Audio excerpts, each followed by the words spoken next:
Hi friends, I'm Penny Hunt and this is Pennie Heart to Heart.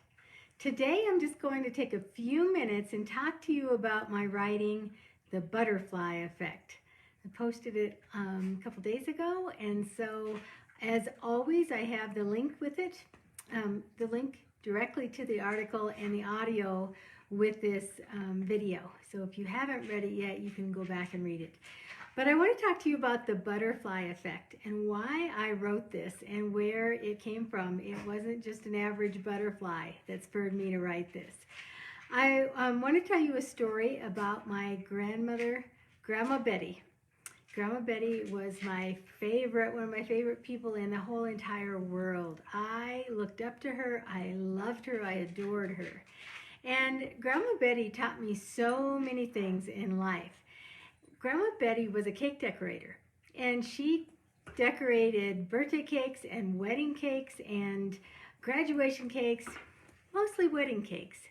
And so as far back as I can remember, she would set me at her big oak table, her big round oak table, and put a piping tube in my hand and have me practice making roses out of frosting. I made all different colors of roses, and I loved it. Everything my grandmother did I thought was amazing. And so for her to teach me how to do some of her artistic things that she could do was just a gift to me. I remember we lived in different states, and so we would visit her once or twice a year.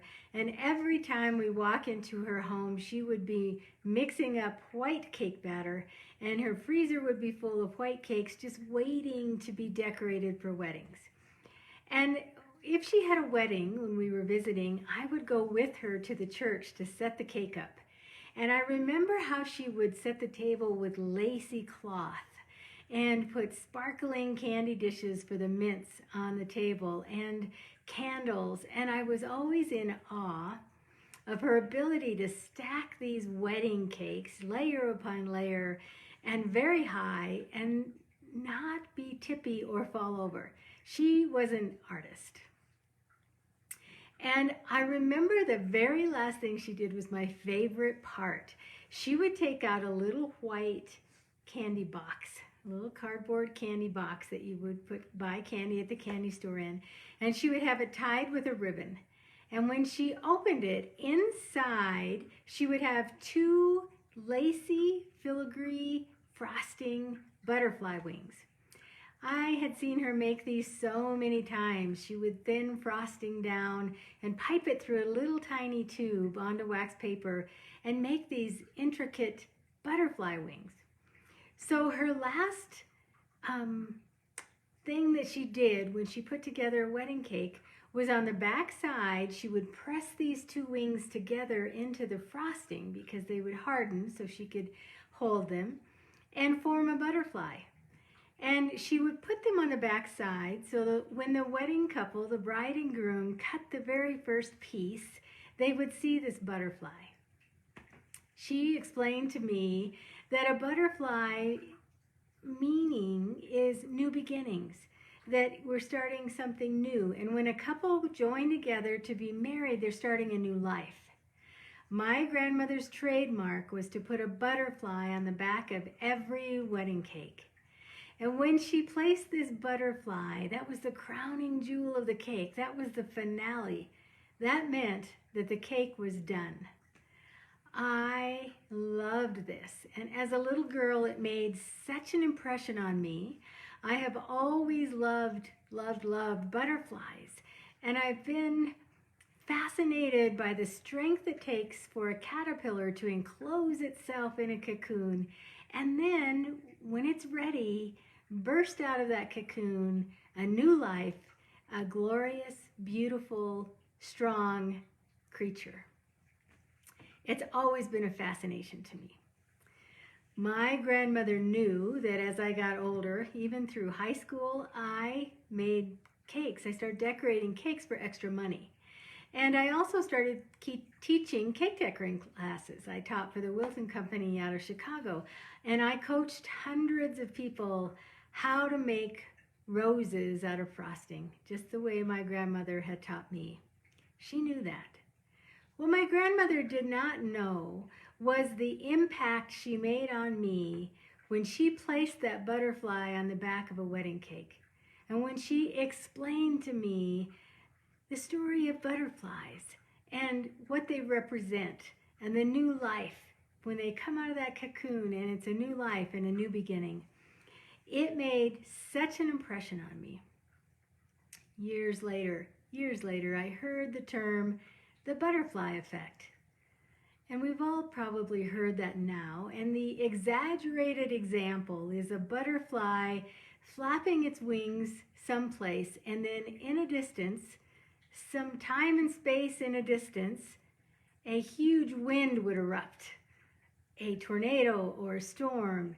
And that is an exaggeration, but it's a real visual of how a butterfly, something as simple as a butterfly, can flutter its wings and cause an effect in the future, space and time.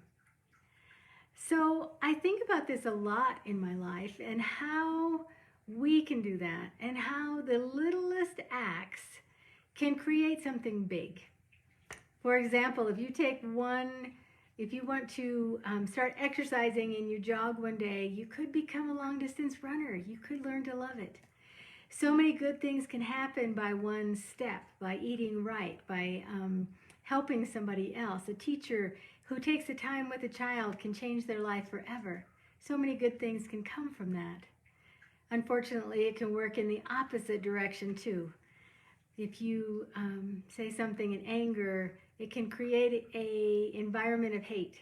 And as we've learned, a small, tiny germ can start a worldwide pandemic.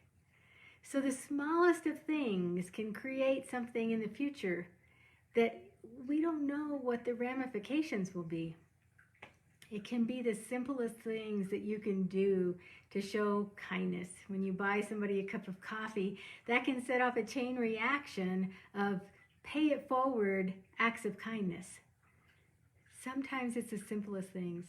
And sometimes it's as easy as teaching a little girl how to make roses out of frosting and explaining to her that a cocoon and that a caterpillar needs to know when it's time to build a cocoon and tuck itself in so that later it can emerge stronger and more beautiful than ever before. And I'm not going to tell you the final line to that writing because it's personal to me. And so I would encourage you to go read it and see how I ended that writing. But that is why I wrote The Butterfly Effect, all because of my Grandma Betty. If you go to the writing, you will also see a picture of her. She was adorable, and I searched for a picture of her smiling, but she took her cake decorating and wedding cakes pretty serious, so she has a serious look on her face. But I encourage you to go meet my Grandma Betty in that writing. As always, I thank you for spending these few minutes with me. I know it takes time out of your day, and I appreciate you coming to listen to the backstory of why I write some of the things that I do. I hope you have a grand day and go out there and do something simple that can make a big effect for somebody else. I'm Pennie Hunt. Thanks for watching.